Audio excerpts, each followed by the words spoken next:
Philippines में एक लुजॉन नामी आइलैंड है। इस आइलैंड की खास बात यहाँ की ये लेक है, जिसको ताल लेक कहा जाता है। सैटेलाइट इमेज में देखा जाए तो ये लेक खुद एक आइलैंड पे मौजूद है। इस लेक के अंदर भी एक आइलैंड है और इस आइलैंड के अंदर एक और लेक है और उस लेक के अंदर फिर से एक आइलैंड मौजूद है। कुदरत में ऐसे नजारे बहुत ही कम देखने को मिलते हैं और शायद ताल लेक जैसी ये नेचुरल ब्यूटी हमें पूरी दुनिया में कहीं और नहीं मिलेगी।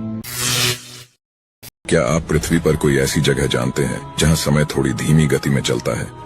गिजा के पिरामिड पृथ्वी पर मौजूद ऐसी जगह है जहां टाइम बाकी जगहों के मुकाबले थोड़ा स्लो चलता है।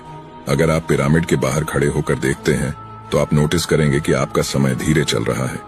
ऐसा इस कारण होता है कि पिरामिड का भार यहाँ काफी ज्यादा है, जिस वजह से इस एरिया की ग्रेविटी बढ़ गई है और किसी क्षेत्र में जितनी ज्यादा ग्रेविटी होती है वहाँ समय उतना ही स्लो चलता है। इसलिए आपने लोगों को अक्सर कहते सुना होगा कि पिरामिड के जरिए टाइम ट्रैवल किया जा सकता है, लेकिन वो पूरी तरीके से सच नहीं है। 1998 में एक जहाज ऑस्ट्रेलिया के ऊपर से गुजर रहा था। पायलट को जमीन पर एक बहुत बड़ा आदमी बना हुआ दिखा। टॉप से बॉटम तक इसकी लंबाई 3.5 किलोमीटर है, जिसको मरीमैन कहा जाता है।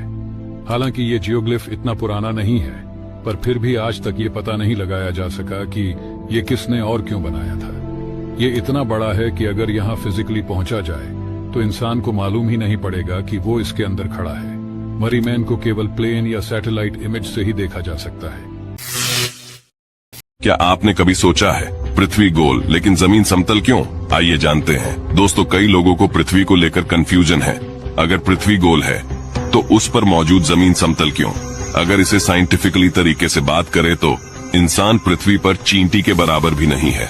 इंसान की तुलना में पृथ्वी कई अरबों करोड़ों गुना बड़ी है। दरअसल हम जब भी किसी ऊंचाई वाली स्थान से अपने चारों तरफ देखते हैं तो आपको आसमान नीचे की ओर धरती को टच करता हुआ नजर आएगा। ऐसा इसलिए होता है कि हर 5 किलोमीटर के बाद हमारी पृथ्वी का सरफेस कर्व हो जाता है और इसका हमें बिल्कुल भी पता नहीं चलता। जैसे जैसे आप और आगे जाते रहते हैं ये कर्व होता रहता है, लेकिन इसका हमें बिल्कुल भी पता नहीं चलता। तो इससे ये तो साफ हो जाता है कि हर 5 किलोमीटर बाद कर्व होने की वजह से पृथ्वी गोल है। पृथ्वी की सतह हमें समतल इसलिए लगती है क्योंकि पृथ्वी पर हम चींटी से भी छोटे हैं।